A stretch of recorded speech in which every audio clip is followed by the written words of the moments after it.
What's going on mga kapadyak? Naghahanap ka ba ng mountain bike na around 40k ang price at solid na ang specs niya? Well, baka ito yung bike na hinahanap mo. So ito nga pala yung bagong bike ng Bike, the Bikesouth Warehouse. Ito yung Battle Excellence 880. Kaya tara, i-bike check muna natin ang bike na to.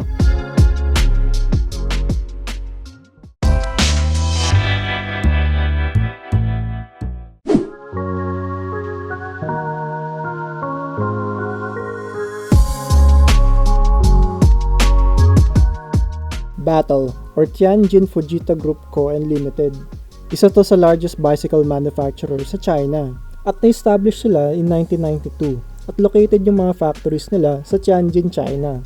May mga partners all over the world na rin sila at nag-export sila sa 5 continents and 50 countries. OEM manufacturer din sila ng ibang mga sikat na bike brands kagaya ng Cannondale, Scott, GT, Schwinn, Mongoose, Bianchi, Riley, Diamondback, Avanti at Dunlop.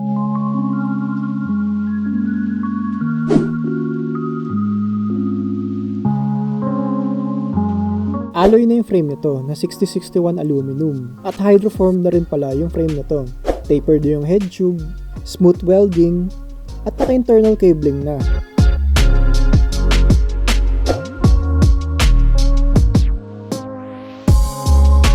At ang available frame sizes pala sa bike ay size 17 to size 18 na good for 5'7 to 5'11.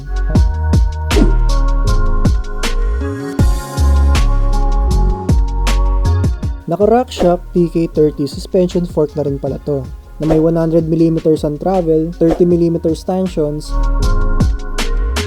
at may remote lockout na rin.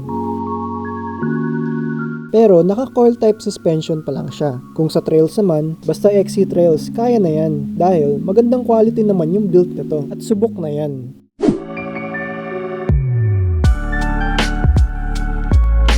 Naka 3x10 speed na to na Shimano Diore and SLX mix. Shimano SLX na ang shifters niya at ang RD niya. While Shimano Diore naman, ang cassette niya na 10 speed at 11x3060 ang teeth profile. FD na Shimano Diore M6000 model at crankset na Halotech na at 3x na may 40, 30 at 22T na chainring combination. Naka Shimano non-series hydraulic brakes na rin pala to. Then yung rotors naman niya sa harap is 180mm at sa likod naman is 160mm.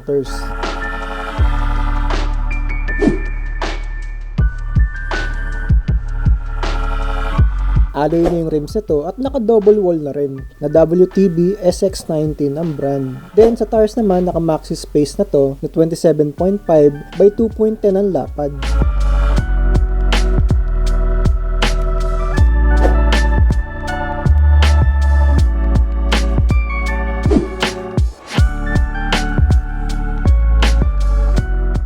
Sa cockpit naman, alloy na yung stem niya na 90mm. Then sa handlebars naman is 640mm at alloy na din.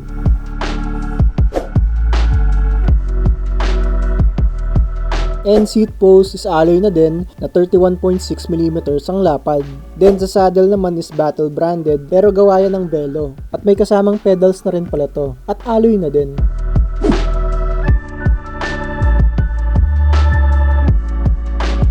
Kung naghahanap ka ng bike at nasa ganitong price point ang budget mo, magandang option na rin ito. Hindi pa kilala gaano ang Battle sa market natin, pero from its company profile at background niya, ay quality bikes naman ang ginagawa nito. Lalo na, OEM manufacturer sila ng ibang kilalang bike brands.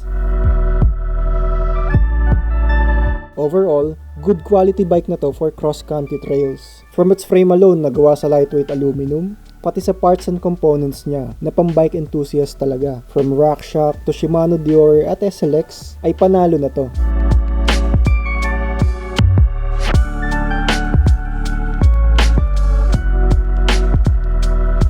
From its brand na Battle, I think mapapalaban ka dito sa trails, lalo na sa ganda ng bike na to. So like and subscribe kung nagustuhan mo yung video. At comment mo na rin sa baba kung may other bikes ka pa na gusto mong i-bike check natin. And subscribe and click the bell button para kasali ka na sa bell notification squad ko. That's all mga kapadyak. Till next time.